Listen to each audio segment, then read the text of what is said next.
Halo semua, kami dari kelompok 6 dari kelompok SSD. Di sini saya akan memperkenalkan diri terlebih dahulu. Perkenalkan, nama saya Arya Putra Adrianto dengan NIM 125490038. Selanjutnya ada Dani Darmawan dengan NIM 125490029. Selanjutnya ada Muhammad Maulana Yusuf dengan NIM 125490065. Selanjutnya Stephen Ardiansyah dengan NIM 125490014.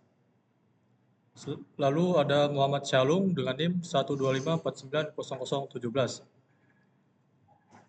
Eh, Sebelumnya untuk dosen pengampu pada mata kuliah kali ini yaitu ada Pak Yusuf Afandi MSc. Selanjutnya ada Bu Rizky Justisiasari STMTI.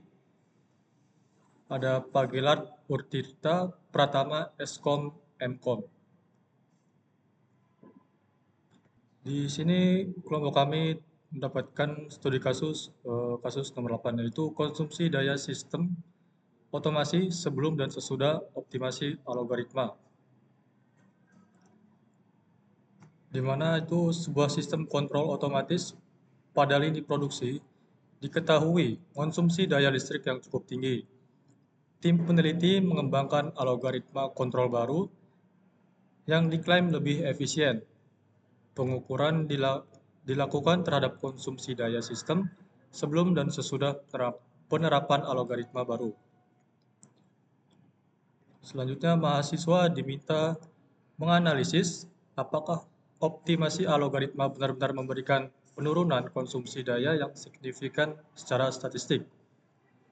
Nah, ini terdapat data sesudah filter dan sebelum filter.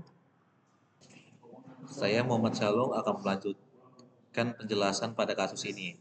Dengan data yang kita sudah dapat, didapatkan hipotesis nol sama dengan tidak ada penurunan konsumsi daya setelah operasi algoritma.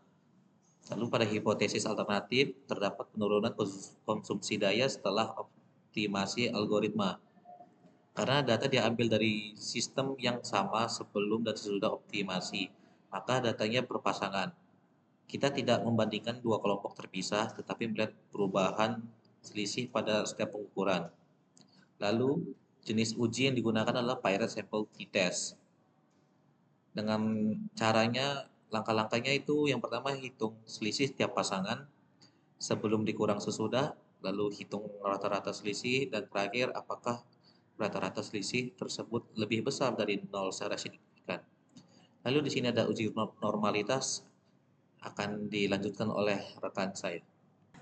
Baik, saya Muhammad Maulana Yusuf. Di sini saya akan melanjutkan eh, menganalisis kasus 8, yaitu konsumsi daya sistem otomasi sebelum dan sesudah dengan cara melakukan uji normalitas di SPSS. Yang pertama, kita copy data yang ada di Excel ke SPSS-nya, tinggal dipastekan. Kemudian untuk variabel, untuk namanya itu bisa diubah menjadi sebelum melakukan filter atau sebelum filter. Kemudian yang kedua itu sesudah melakukan filter. Untuk pada label itu bisa kita masukkan sesuai hipotesis, yaitu konsumsi daya setelah optimasi. Berarti di sini konsumsi daya sebelum optimasi, dan yang satunya juga konsumsi daya sesudah optimasi. Kemudian kembali lagi. Kemudian langkah selanjutnya itu kita melakukan selisih untuk melakukan uji normalitas. Pertama, klik transform computer variable, targetnya adalah selisih. Kemudian numeriknya itu sesuaikan dengan tabel yang ada di SPSS-nya yang baru kita buat itu. Ketikkan sebelum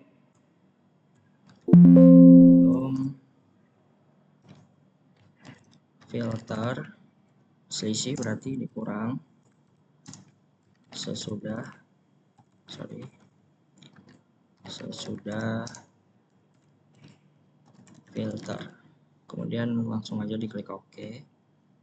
Nah, di sini variabel seleksinya sudah terbuat. Langkah selanjutnya itu baru melakukan uji normalitas terhadap variabel selisihnya dengan cara analyze, kemudian descriptive static, klik explore.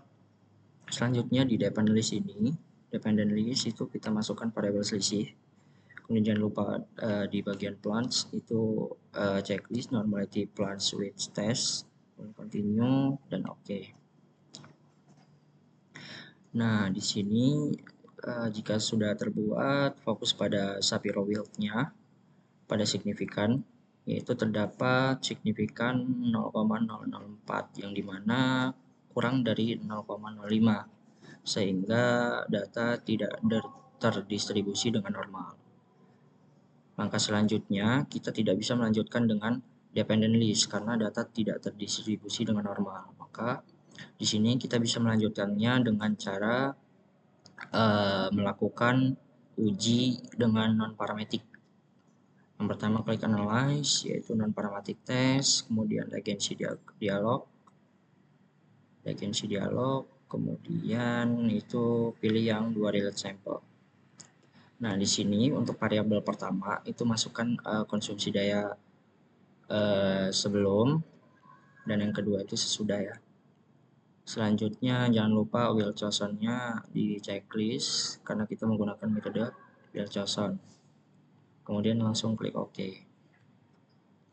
Nah, di sini sudah terbuat datanya, kemudian fokus pada tes statistik dan asim sig 2 tilet ini fokus pada datanya, yaitu terdapat datanya bahwa di sini 0,284 yang berarti datanya itu lebih dari 0,05. Baik, untuk analisis selanjutnya akan dilanjutkan oleh teman saya.